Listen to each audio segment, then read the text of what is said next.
Okay, all you bellyachers, happy whatever day it is that you're watching this. We're going to talk about completing the square. So first things first, I have the steps listed out. So before I go on and explaining what those steps are and mean, go ahead and pause the video and write them in your book. Yes, you are taking notes and not just watching. You should write these down in your book. Okay, pause. Everybody paused? Paused? Did you pause? Did you pause and write it down yet? Okay. I'm assuming you have all paused it and written it down now. Assuming. Because you're good students, right? Okay. Okay, so the idea with completing the square is we want to, at the very end up with like something like x. Can you see that? Do I need to write with a pen? Yeah, you can see it. X plus 3 squared equals some number, right? Or not necessarily 3, but we want it in that form so that we can square root. That's the whole idea there, right? So what we're going to do is we're going to manipulate our equations a little bit so that we can get there. Now, when you unfactor this was one of our special cases, right? When you unfactored it, it was like some number, like it was like ax plus, and then the b term was like twice the square root of the c term. So we're going to just write it as that, like 2 times the square root of c and then x. And then this was obviously, it was just the normal, like this term squared. Okay, so that's how we end up with this like perfect square trinomial. That was one of our original special cases that we talked about, right? Like this term was a perfect square, this is a perfect square, that should be a squared right there. Okay, and then like this term was like a little bit of a weird term, but it was like if you took the square root of this term and then doubled it, it was what this middle term was. Okay, so before we start with completing the square, we want to get our equation, our quadratic, into this form, because we're going to eventually get to where we are going to add something to it that will make it this perfect square type of situation. Now, the a has to be equal to 1 for this to work. So if it doesn't equal 1, which I don't think there is a case of that today, so you don't have to worry about that today. But if you didn't have it equal to 1, like you would divide by whatever a was so that it became 1, and then you have to divide that to every term, right? Now, here's the part that makes it so that we can get to that special case. So once we have it so that there's no third term there, right? We've subtracted everything on the other side or whatever. Then we would divide the b term by 2, so undoubling it, and then square it.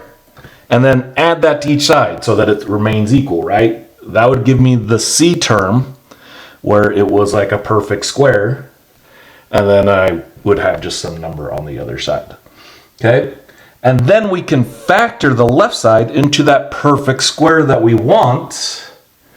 And then the last thing is the square root, and you're going to get 2 answers because you have a positive and a negative. So let's show you how this works. So this first section, and I'm going to zoom in here. It's going to be a slow process probably. Maybe I should have a light on here. Does that help? Does that hurt? Yeah, that's a little bit better. Okay. Zooming in. Zoom. Zoom.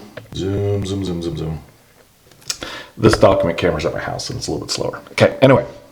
So, this first section, it just wants me to solve each equation using the square root property because these are already set up as perfect squares. So all of these, I don't have to worry about doing anything. They're already set up as those perfect squares, okay? So, for example, if I look at this one, the square root of 49 is 7, right? and then 7 times 2 is 14. So that's where that middle term like is double of the square root. And that was one of those special cases we talked about. That's the one that gives me the perfect square. So if we look at this, I want to, I don't have to manipulate it all to get it into the form. It's already there. So I'm going to start at that factoring to a perfect square. So again, if you recall, and I could do a big X. In fact, I'll do a big X just to show you. But it's going to be a pretty simple. So I'll do a big X. So I need to multiply to 49.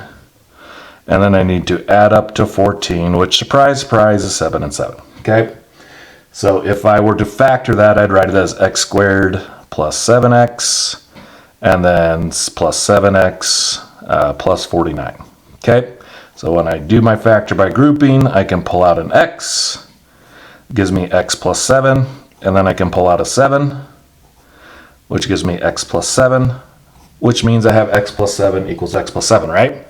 So I'd have x plus 7 squared. Now, again, since I know it's my special case, I can always just like square root both sides, like the a and the c term there, and I would have x and 7, and I know it's going to take the sign of that middle term, so it's going to be x plus 7 squared equals 36.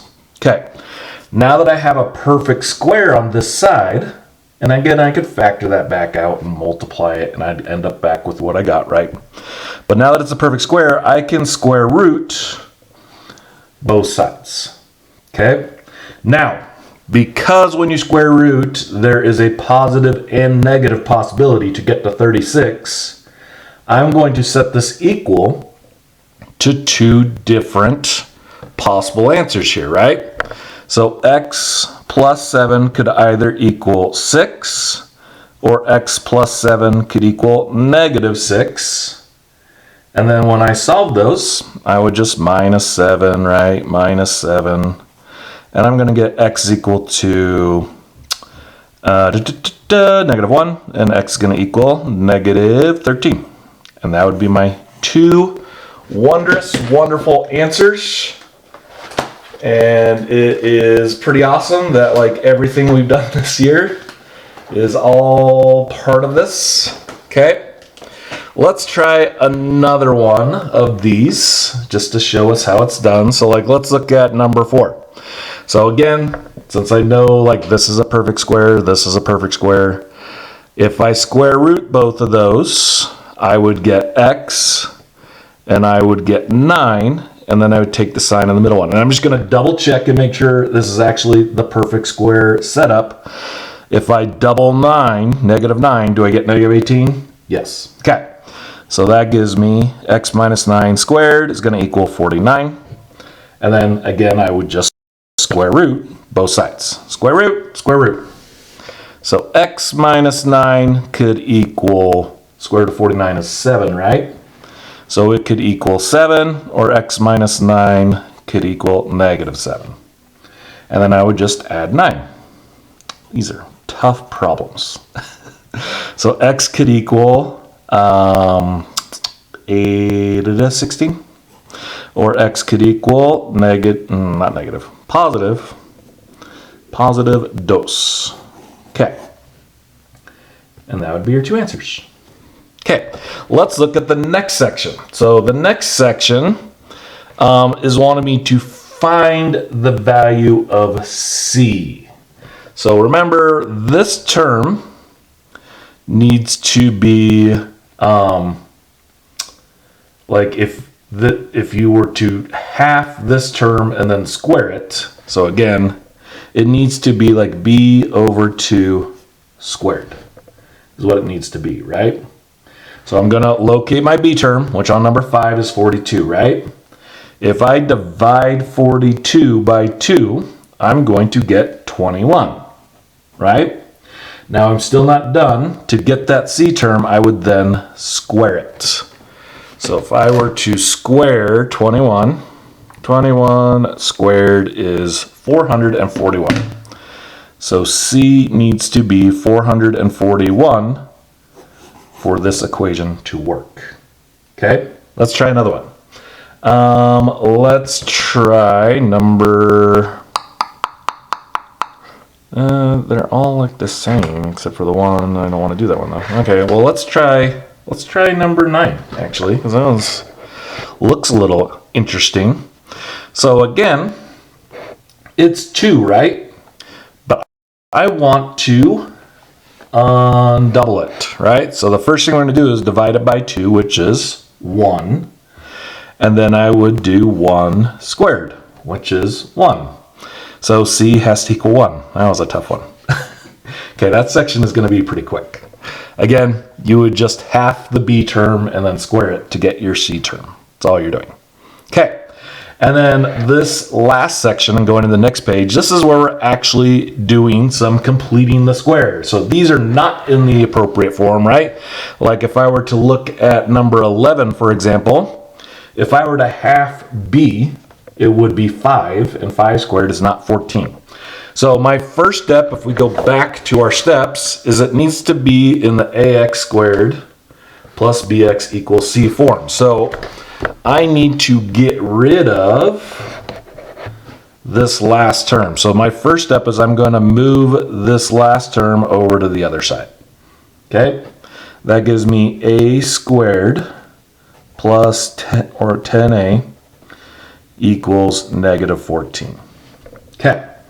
Now, next step was if a was not 1, then I'd have to divide by 1, but obviously there's a invisible 1 there, right? So that one's good.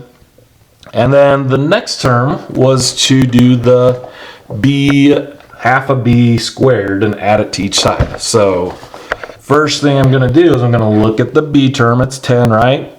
10 divided by 2 squared, that would be 5 squared. And that would be 25. So I'm going to add 25 to both sides. And I have to add it to both sides, or it's not going to stay the same equation. It's not going to be, it'll be a completely different equation. Okay, so anything I do to one side, I have to do the other. So that's going to give me a squared plus 10a plus 25 is equal to positive 11. Okay. Now, can I factor this side? Yes, I can, right? So if I square root both those, it would be a and 5, and then I take the sign in the middle term, which is plus, and then I would square it. Now again, I could big X that, and I would get, I need to multiply to 25, and I need to add to 10, which would be 5 and 5, right? Which when you factor them out, you're going to factor out an a, you're going to factor out a 5, you're going to get a plus 5 again, which is where I got that. But now we have a plus 5 squared equals 11. And now we're going to square root. And you guys are starting to probably see why we did like imaginary numbers and did the radicals, and literally every unit has been building up to like this moment. Okay, you'd square root both sides. And obviously it would undo the square here, so you'd have a plus 5. And then 11 is a prime number and does not have a nice square root. So we would write it as the square root of 11. And then we also have a plus 5 is equal to the negative square root of 11. And then we would just minus 5, right? Minus 5, minus 5, minus 5. Now, can you subtract a number from a root? No, they're different terms, right? So we would write that, and technically this number should go in front of the root. So it would be like a is equal to negative 5 plus the square root of 11, and a is equal to negative 5 minus the square root of 11. And that would be my 2 answers. It's as simplified as I can get it. Okay, pretty tough. Okay, let's try another one. Let's look at the back here, see if we can do something more fun.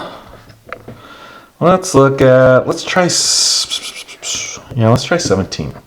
So 17, first things first, is I need to get in the form, because again, this is not in the form, right? If I half 14, it's 7, and 7 squared is not negative 51. So if you see a negative there already, you know, like, that needs to go away because that third term can't be negative. So add 51, it's going to give me x squared plus 14x equals 51. Okay. Now, the A is 1, as it is on all of these assignments or problems today, so no problems there. But we need to get the B, half a B squared thing. So, again, this is the B term, right? Divided by 2, you get 7. 7 squared is 49. So we're going to do add 49 to both sides. Okay, that gives me x squared plus 14x plus 49 equals 100. Okay, now factor this into its perfect square. Again, I can easily do that just by square rooting both the first and the third term and then taking the sign of the middle term. So square root of x squared is x, square root of 49 is 7, and then it's a plus, so plus 7. And that would be my two numbers that are going to be squared. And then over here we have 100. Now we're set up in our perfect square format. We're going to square root both sides. That gives me x plus 7 could either equal 10. So we could get 10 here, or x plus 7 could equal negative 10. And then when I solve it, I would just minus 7 to both sides, and x could either equal 3, or x could equal negative 17. And that would be my two answers. Not too bad, right? I mean, the steps look a little confusing, but once you actually start doing them, like it's not hard math. Like you just are manipulating the equation a little bit so you can get this right there. That's the key to be able to solve things that have like an x squared and an x. You need to factor it into one of these nice little forms here. Okay? So, if you have any questions, let me know. And I can always help you the next day. But make sure you guys are doing your work and have a great day. Also, Anderson wins. Also, you guys should give me candy for teaching you. Also, the answer is 42. Also, this is 17 minutes long. So if you stuck through it, good job. Also, I win. Just so you know. Hey, I win. Okay, bye.